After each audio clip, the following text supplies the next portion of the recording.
Today we are going to be diving into the Gimmick puppet archetype in Yu-Gi-Oh! Admiring the card artwork. We're not going to be talking about deck profiles, we're not going to be talking about their effects, we're going to be admiring the artwork behind this amazing game. Hello everybody, welcome back to another video. If you are new here, my name is Kyle, I am your guy with many YouTube channels. This is a weird archetype for me because I recognize these cards, and if you happen to be new to this channel, I stopped playing just after hat format, so I feel like I've seen some of these cards, but it wasn't enough where I must have run into them because they're just familiar to me, but I've never played with them. So I'm excited because I'm going to look at this archetype and it already looks beautiful. We have Bisque Doll and CXYZ Gimmick Puppet Fantix Machinix. Very, very strange for two cards, but man, I already see how this kind of goes. They're all just like puppets, dolls, and I like the fact that you take something that's kind of supposed to be all wholesome where it's like, hey, there's this little doll and then it's all broken. The characters are sad. It's all devilish, you know? It makes for very, very unique kind of archetype, and I particularly think that the Bisque Doll is already off to a great start. I love the background on it. Very spooky, very ghostly. The doll itself is very sad, and I don't know what's going on with Machinix. Like, that thing is obviously made to be a boss monster. I don't know what else to comment on that one, to be honest with you, but this is what we do in these videos. If you guys happen to be new to the channel over here, we admire the artwork behind this amazing game. And we have Cattle Scream and Chimera Doll. Look how creepy those things are.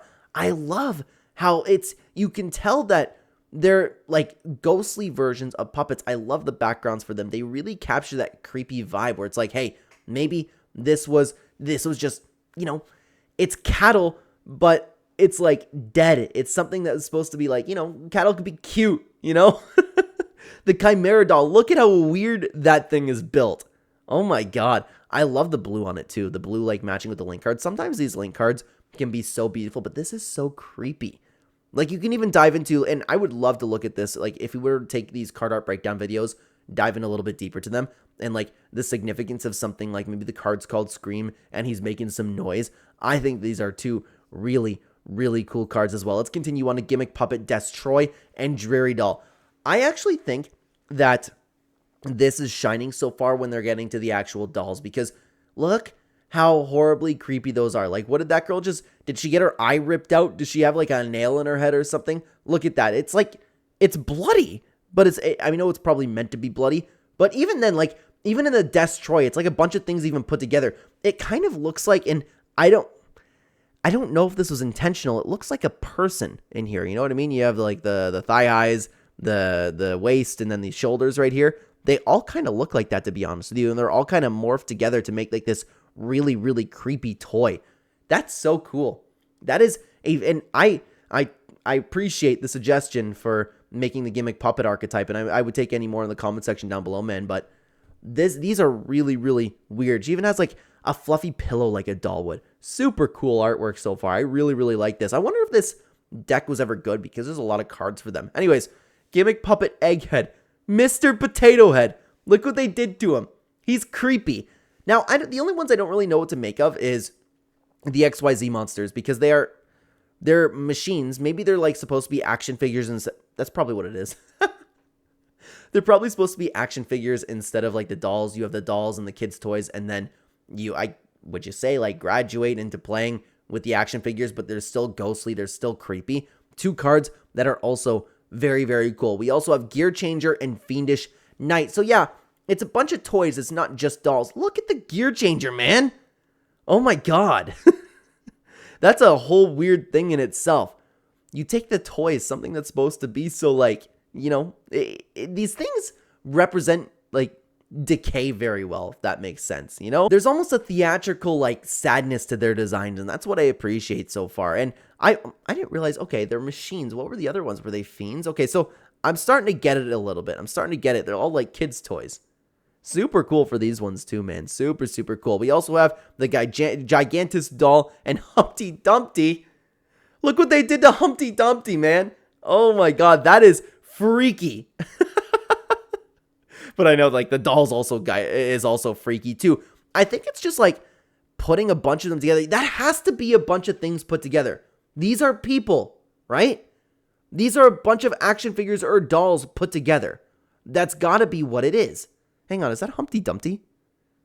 Is it? No, I don't think so. It could be Hump. Yeah, no, it has the hat. Hey, Humpty Dumpty. What? I see. It's the 4-star going into the 4-star. Very, very cool. Very cool. I see what they were doing right here, guys. I'm enjoying doing this so far. Gimmick Puppet, Little Soldiers, and Gimmick Puppet Magnet Doll. The Magnet Doll kind of speaks for itself. It's literally a magnet doll, but the Little Soldiers, look at that. I don't know what those dolls are called. You guys know what I'm talking about, the dolls that end up looking like that. The Nutcracker? I think it's a Nutcracker, but isn't that just Christmas? Could be wrong on that one, but they're carrying like pickaxes, they're carrying saws, and they're carrying scissors. The Little Soldiers with the lightning in the background is a very, very nice touch. Again, very, very creepy cards. Gimmick Puppet Scissor Arms and Gimmick Puppet Rouge Doll. Again, I think that they do their strongest work so far when we're looking at the dolls. Look how creepy that thing looks. They do such a good job with this. I just love how she's kind of stepping out of that into like this ghostly world. It's almost like she was a good doll and then like went through the mirror and transformed herself. But the scissor arms, is that a callback to like scissor hands? Like I get the horror themes behind this, man. But look at that. Like he's barely carrying it. The legs are strapped together and the scissors are just absolutely huge. When this card's normal summon, you can send one Gimmick Puppet monster from your deck to the graveyard. I guess it kind of makes sense, cutting your deck a little bit depending on how much you want to really look into that. We also have Okay. I thought we were looking at a human centipede type thing over here, okay? But we're not. And oh my god, look at the Terror Baby. Oh, these cards are so creepy. Guys, so far, this might be one of the best archetypes that we've taken a look at so far. The Shadow Feeler is so weird. It's like 3 characters in 1 or 2 being put together. I don't know, man. But look at the Terror Baby. Obviously, it's a doll baby. The one eye shut, the one evil eye. But I love the stroller too with the doll legs. And there's teeth on it. Like it's like it's going to get eaten by like a fish thing if it gets shut, you know? Man, this is... I want to know what kind of state of mind this person was. Oh! Whoever created this, by the way, that's what I was about to say. The Gimmick Puppet Giant Grinder. That is what I recognize. I remember looking at this card when it came out and thinking about how cool that was.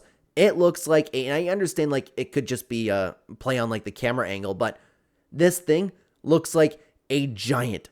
Look at it just like kind of being like, you know, there's a little character over there kind of stringing it along and it's this giant Gimmick Puppet Giant Grinder. Look how cool and dark that looks. I don't know if that's really proper to say, but it kind of gives like that ancient Egypt feeling with like the design in the chest right there from some cards that we've seen from back in the day. But I love that. Love the lightning in the background too. Like, oh, is that one of the little soldiers carrying him? I don't really know. But we also have the Twilight Joker. It's just a Joker. It's a very, very scary Joker. Again, looks very cool, but there's not much to break down about that one. We also have the Gimmick Puppet of Strings and the Gimmick Puppet of Leo. Interesting. Okay, you got the lion idea there. I don't know what's going on with the clock behind him, depending on what the, let's see what this effect says, actually. Once per turn, if you have no cards in your spell and trap card zone, you can detach 1 XYZ material from this card. If you do, place 1 Destiny counter. Okay. You cannot conduct your battle phase to turn you active this effect. When 3 Destiny counters are on this... When 3 Destiny counters are on this card, you win the duel? What? That's a super cool card. I love that. It's been a while since you've heard something about, like, Destiny counters. Is that card? Yeah, that's really cool. But anyways, we have the Gimmick Puppet of Strings along behind that. I've seen this symbol with them, but I'm not familiar with what it is. I like the lightning behind them. Obviously, they're still like kind of boss monsters for the Gimmick Puppet archetype, but we also have even more over here. Giant Hunter. Is he hunting the giants or is he just a giant? That's creepy too. It looks like the blood's like bleeding from his face and this dude's kind of cut open. Along with the Dark Strings is straight up cool. I love the design there. You have the one wing, you have the blade, you have the hair, you have the... Just like, I don't know what you want to call it. Like, you know, I don't know if that's meant to be blood or not. Not really sure, but you can tell it's still like a doll being put together. And I love the background on this one too. You can just tell again that these are meant to be the giant boss monsters. But we also have, wow, okay. So we're working with puppets for the spell cards over here. Look at that one, man. The Junk Puppet's pretty cool. It's a Monster Reborn type thing, and it does it very well. You take the doll out of the coffin. What does Condolence Puppet do? Send 1 Gimmick Puppet monster with different names from your deck to the graveyard, or send Gimmick Puppet monsters up to the number of monsters your opponent controls that were special summoned from the extra deck, +1. Interesting. You can banish this card from your graveyard, then target one machine monster you control. It cannot be destroyed by your opponent's card effects while face up on the field. You can only use the effect once per turn. So I guess it's just, I don't know. I guess it's like sending the dolls to the graveyard. That's probably what it is, right? But I like that there's one laying in the coffin, and there's one coming out of the coffin depending on their effects. Also, really, really nice touch over here. Guys, this might be the best archetype we've taken a look at so far. We have Perform Puppet and Puppet Parade. There's nothing to break down about those ones. They're coming out, they're performing depending on what the spell card wants them to do, and then we have the Puppet Parade, though, where they're just going insane. Obviously, one of the XYZ monsters controlling them over there. That makes sense with rank up magic being there too, so that's kind of the way that they were going about it. I love when cards, like, their artwork represents kind of what they do. Oh my god. Look at Service Puppet play. Look at that. The giant puppet master playing a bunch of people, but there's still somebody controlling that giant puppet master. Very creepy, very nice. And the puppet ritual, obviously just offering up one of the puppets. I love the ghostly strings too. It's not just strings, it's like, you know, the creepy, weird, ghostly thing that's been going on. If you guys want to keep talking about card art and breaking them down and appreciating the artwork behind this amazing game, then why don't you check out the last card art breakdown that we did over here on the Alien Archetype. I would love to have you over there. Thank you very much for watching, everybody. Take care, guys.